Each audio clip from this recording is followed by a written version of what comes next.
ಇನ್ನು ವಯನಾಡಿನ ಗುಡ್ಡ ಕುಸಿತ ದುರಂತ. ವಯನಾಡಿನಲ್ಲಿ 291ಕ್ಕೆ ಈಗ ಸಾವಿನ ಸಂಖ್ಯೆ ಏರಿಕೆಯಾಗಿದೆ. 291, ಇನ್ನೇನು ಹತ್ತತ್ರ 300ರ ಗಡಿ ತಲುಪ್ತಾ ಇದೆ. ಗುಡ್ಡ ಕುಸಿದ ಸ್ಥಳದಲ್ಲಿ ಈವರೆಗೂ 291 ಶವಗಳು ಪತ್ತೆಯಾಗಿದ್ದು, ಸುಳಿವೇ ಇಲ್ಲದೆ ನಾಪತ್ತೆಯಾದಂಥ 200ಕ್ಕೂ ಹೆಚ್ಚು ಜನರಿಗಾಗಿ ಈಗಲೂ ಕೂಡ ಶೋಧ ಕಾರ್ಯ ಮುಂದುವರೆದಿದೆ. ಸಾವಿನ ಸಂಖ್ಯೆ ಮತ್ತಷ್ಟು ಹೆಚ್ಚಾಗುವಂತ ಆತಂಕ ಸಹಜವಾಗಿದೆ. ಯಾಕಂತಾನೆ ನಾನು ಮೊದಲೇ ಹೇಳಿದಾಗೆ ಲೆಕ್ಕ ಕೊಡೋ ಕೆಲವೊಂದು ಕುಟುಂಬಗಳೇ ಇಲ್ಲ. ನಮ್ಮ ಕುಟುಂಬದವರು, ನಮ್ಮ ಚಿಕ್ಕಪ್ಪ, ನಮ್ಮ ದೊಡ್ಡಪ್ಪ, ನಮ್ಮ ಮಕ್ಕಳು ಈ ಥರ ಇಲ್ಲ ಅಂತ ಹೇಳಕ್ಕೆ ಆ ಕುಟುಂಬಗಳೇ ಇಲ್ಲ. ಅಕ್ಕಪಕ್ಕ ಇದ್ದಂಥ ಮನೆಗಳು ಕಂಪ್ಲೀಟ್ ಆಗಿ ಕೊಚ್ಕೊಂಡು ಹೋಗಿರುವಂಥ ಕಾರಣಕ್ಕಾಗಿ ಇದು ಎಲ್ಲಿ ತಲುಪುತ್ತೆ ಅನ್ನುವಂಥದ್ದು ಅರ್ಥ ಆಗ್ತಾ ಇಲ್ಲ ಸಾವಿನ ಸಂಖ್ಯೆ.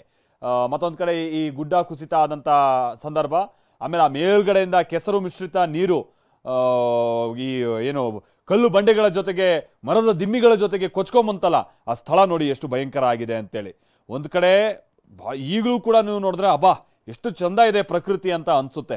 ಆದರೆ ಈ ಚಂದದ ಪ್ರಕೃತಿಯ ಹಿಂದೆ ಇದ್ದಂಥ ರೌದ್ರ ರೂಪ ಆ ಕಾಲುವೆಗಳಲ್ಲಿ ನಮ್ಗೆ ಗೊತ್ತಾಗುತ್ತೆ ಮೊನ್ನೆ ಏನೇನಾಗಿದೆ ಅನ್ನುವಂಥದ್ದು. ಮುಂಡಕೈ ಐರನ್ ಬ್ರಿಡ್ಜ್ ನಿರ್ಮಾಣ ಪೂರ್ಣ ಆಗಿದೆ. ರಕ್ಷಣಾ ಕಾರ್ಯದ ಅನುಕೂಲಕ್ಕಾಗಿ ಉಕ್ಕಿನ ಸೇತುವೆಯನ್ನ ಯೋಧರು ಕೇವಲ 20 ಗಂಟೆಯಲ್ಲಿ ಬ್ರಿಡ್ಜ್ ಅನ್ನ ಮಾಡಿದ್ದಾರೆ. ತಾತ್ಕಾಲಿಕವಾದಂತಹ ಸೇತುವೆ ಇದು. ಕೇವಲ 20 ಗಂಟೆಗಳಲ್ಲಿ ಈ ಬ್ರಿಡ್ಜ್ ಅನ್ನ, ಅಂದ್ರೆ ರಾತ್ರಿಡೀ ಪಾಪ ಕೆಲಸ ಮಾಡಿದ್ದಾರೆ. ನಿನ್ನೆ TV9 ಇದಕ್ಕೆ ಸಂಬಂಧಪಟ್ಟಾಗ ಏನೋ ಒಂದು ಗ್ರೌಂಡ್ ರಿಪೋರ್ಟ್ ಅನ್ನ ಕೂಡ ಕೊಡ್ತಾ ಇತ್ತು, ನೀವು ನೋಡಿರಬಹುದು ಅದನ್ನ, ಹೇಗೆ ಆ ಕಾರ್ಯ ಆರಂಭ ಆಗ್ತಾ ಇತ್ತು ಅಂತ. ಸೊ ಒಬ್ರು 500ಕ್ಕೂ ಹೆಚ್ಚು ಯೋಧರು, ಒಬ್ಬ ಅದರಲ್ಲಿ ಕಮಾಂಡರ್ ಇದ್ರು. ಅವರ ಸೂಚನೆಯಂತೆ ಆ ರಾತ್ರಿ ಸಂದರ್ಭದಲ್ಲಿ, ಕಡು ಕತ್ತಲೆಯ ಸಂದರ್ಭದಲ್ಲಿ ಬ್ರಿಡ್ಜ್ ಅನ್ನ ನಿರ್ಮಾಣ ಮಾಡ್ಕೊಂಡು ಹೋಗ್ತಾರೆ. ಈ ಬ್ರಿಡ್ಜ್ ನಿರ್ಮಾಣ ಆಗಿದೆ. ಈಗ ಬೆಂಗಳೂರಿನಿಂದ ಈ ಸಾಮಗ್ರಿಗಳನ್ನ ತೆಗೆದುಕೊಂಡು ಬಂದಿರುವಂಥದ್ದು ಯೋಧರು, ನಮ್ಮ ಈ ಬೆಂಗಳೂರಿನಲ್ಲಿ ಇರುವಂಥ ಆರ್ಮಿ ಕ್ಯಾಂಪ್ನ ಯೋಧರು ಅಲ್ಲಿ ಹೋಗಿ ಈ ಬ್ರಿಡ್ಜ್ ಅನ್ನ ನಿರ್ಮಾಣ ಮಾಡಿರುವಂಥದ್ದು.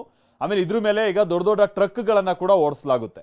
ಸೊ ಇದು ಯಾಕೆ ಅಂತ ಅಂದ್ರೆ, ಆ ನದಿಯ ಮತ್ತೊಂದು ಭಾಗದಲ್ಲಿ ಬಹಳ ಮಂದಿ ಸಿಕ್ಕಾಕೊಂಡಿದ್ದಾರೆ. ಅವ್ರುಗಳಿಗೆ ಈಗ ಮಳೆ ಹೆಚ್ಚಾಗಿ ಬಂದಂಥ ಸಂದರ್ಭದಲ್ಲಿ, ನೀರು ಬಹಳ ಹರಿಯುವಂಥ ಸಂದರ್ಭದಲ್ಲಿ ಅವ್ರನ್ನ ತಲುಪೋದಕ್ಕೆ ಸಾಧ್ಯ ಆಗ್ತಾ ಇಲ್ಲ.